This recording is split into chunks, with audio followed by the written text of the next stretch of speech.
ಒಂದು F-16, 2 JF-17 fighter ಜೆಟ್ಗಳು ಧ್ವಂಸ ಆಗಿದೆ. ಅಂದ್ರೆ ಪಾಕಿಸ್ತಾನ ಒಟ್ಟು 3 ಫೈಟರ್ ಜೆಟ್ಗಳು, ವಾರ್ ಜೆಟ್ಗಳು ಉಡೀಸಾಗಿದೆ. 3 ಜೆಟ್ಗಳನ್ನು ಧ್ವಂಸಗೊಳಿಸಿರೋದು ಭಾರತದ ಏರ್ ಡಿಫೆನ್ಸ್ ಸಿಸ್ಟಮ್.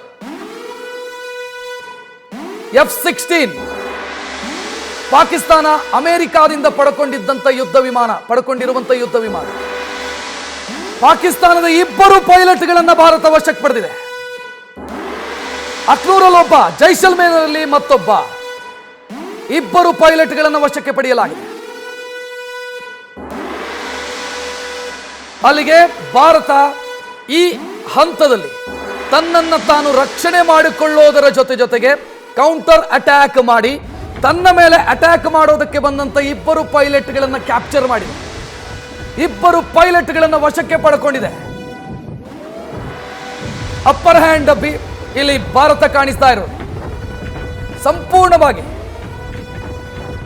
ಪಾಕಿಸ್ತಾನ ಏನನ್ನ ಬಯಸಿತ್ತೋ ಅಥವಾ ಪಾಕಿಸ್ತಾನ ಏನು ಅನ್ಕೊಂಡಿತ್ತೋ ಅದು ಕಲ್ಪನೆ, ಮೂರ್ಖತನ ಅನ್ನೋದು ಗೊತ್ತಾಗ್ತಾ ಇದೆ. ಈಗ ಪಾಕಿಸ್ತಾನದ ಸೇನಾ ಮುಖ್ಯಸ್ಥನ ಸ್ವಾರ್ಥಕ್ಕೆ ಇದೆಲ್ಲವೂ ಆಗ್ತಾ ಇರೋದು. ಅದೇ ಸೇನಾ ಮುಖ್ಯಸ್ಥ, ಪಾಕಿಸ್ತಾನದ ಸೇನಾ ಮುಖ್ಯಸ್ಥ ಜನರಲ್ ಆಸಿಮ್ ಮುನೀರ್, ಆತನ ಹುಚ್ಚಾಟಕ್ಕೆ, ಸ್ವಾರ್ಥಕ್ಕೆ ಈ ಎಲ್ಲಾ ಸಿಚುವೇಶನ್ ರೈಸ್ ಆಗಿರೋದು, ಈ ಎಲ್ಲಾ ಸಿಚುವೇಶನ್ ಬಂದಿರೋದು. ಪಾಕಿಸ್ತಾನದ 2 ಪೈಲಟ್ಗಳನ್ನು ಭಾರತ ಸೆರೆ ಹಿಡಿದಿದೆ. ಒಬ್ಬ F-16 ಅಲ್ಲಿ, ಮತ್ತೊಬ್ಬ JF-17 ಅಲ್ಲಿ.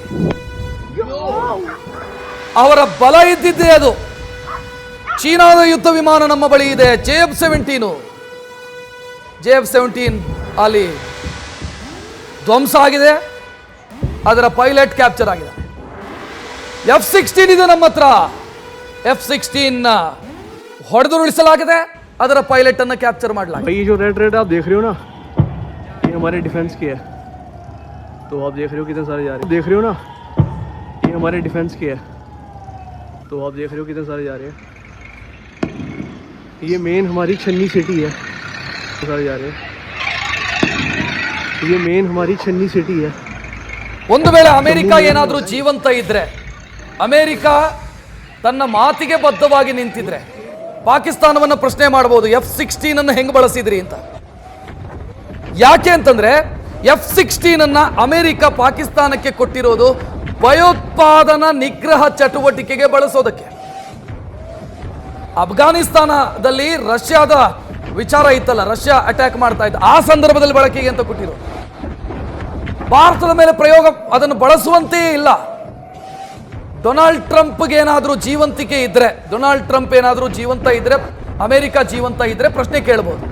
ಗೊತ್ತಿಲ್ಲ, ಅದು 2 ದೋಣಿಯ ಮೇಲೆ ಕಾಲಿಡುವಂತ ರಾಷ್ಟ್ರ ಅಮೆರಿಕ. ಗೊತ್ತಿಲ್ಲ, ಪ್ರಶ್ನೆ ಕೇಳ್ತಾರೋ. ಹಿಂದೊಮ್ಮೆ ಭಾರತದ ಮೇಲೆ ದಾಳಿ ಮಾಡುವಂತ ಪ್ರಯತ್ನ ಆಗಿತ್ತು F-16 ಅನ್ನು ಬಳಸಿ.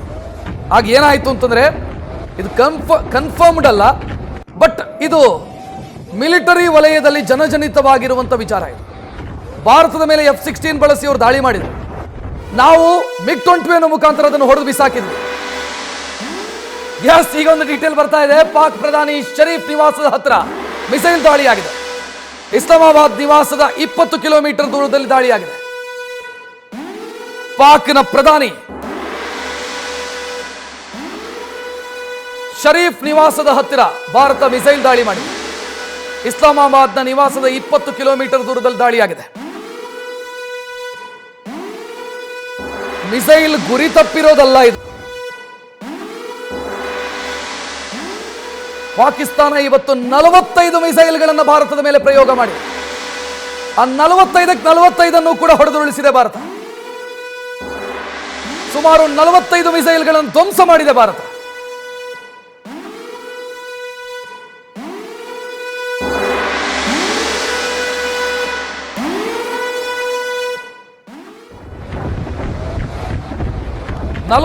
ನಲವತ್ತೈದಕ್ಕೂ ಹೆಚ್ಚು ಮಿಸೈಲ್ಗಳು, ಡ್ರೋನ್ಗಳು, ಜೊತೆಗೆ ಯುದ್ಧ ವಿಮಾನ, ಇದೆಲ್ಲವನ್ನ ಕೂಡ ಬಳಕೆ ಮಾಡಿಕೊಳ್ಳಲಾಗಿದೆ. ಇನ್ನು ಮಿಸೈಲ್ಗಳು ನಿಮಗೆ ಸರ್ಫೇಸ್ ಟು ಸರ್ಫೇಸ್ ಇರಬಹುದು, ಇದರಲ್ಲಿ ಏರ್ ಟು ಸರ್ಫೇಸು ಇರಬಹುದು.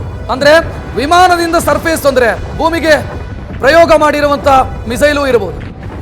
ಸರ್ಫೇಸ್ ಟು ಸರ್ಫೇಸ್ ಅಂತಂದ್ರೆ ಭೂಮಿಯಿಂದ ಭೂಮಿಗೆ. ಎಸ್, ಈಗ ಒಂದು ಡೀಟೇಲ್ ಬರ್ತಾ ಇದೆ. ಪಾಕಿಸ್ತಾನದ 4 ಪ್ರಬಲ ಅಸ್ತ್ರಗಳು ಉಡೀಸಾಗಿದ್ದಾವೆ. 3 ಫೈಟರ್ ಜೆಟ್ಗಳು, ಸರ್ವೇಕ್ಷಣಾ ವಿಮಾನ ಅಂದ್ರೆ ಸರ್ವೈಲೆನ್ಸ್ ವಿಮಾನ ಧ್ವಂಸ ಆಗಿದೆ.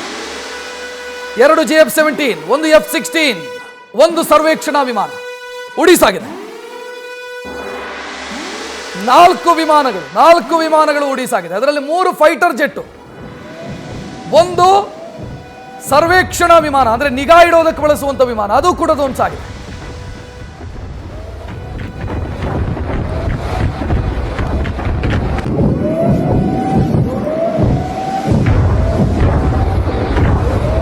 ಪಾಕಿಸ್ತಾನಕ್ಕೆ ಮರೆಯಲಾಗದಂತ ಪಾಠ ಕಲಿಸೋದಕ್ಕೆ ಅವಕಾಶ ಭಾರತಕ್ಕೆ ಸೃಷ್ಟಿಯಾಗಿದೆ, ಅಥವಾ ಪಾಕಿಸ್ತಾನವೇ ಆ ಅಪರ್ಚುನಿಟಿಯನ್ನ ತನ್ನ ಕೈಯಾರೆ ಭಾರತದ ಕೈ ಕೊಟ್ಟಿದೆ.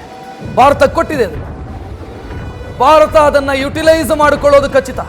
ಭಾರತ ಅದನ್ನ ಉಪಯೋಗ ಮಾಡಿಕೊಳ್ಳೋದು ಖಚಿತ. ಆ ಖಚಿತತೆಯ ಮುನ್ಸೂಚನೆ ಈಗ ಸಿಗ್ತಾ ಇರೋದು ನಮಗೆ.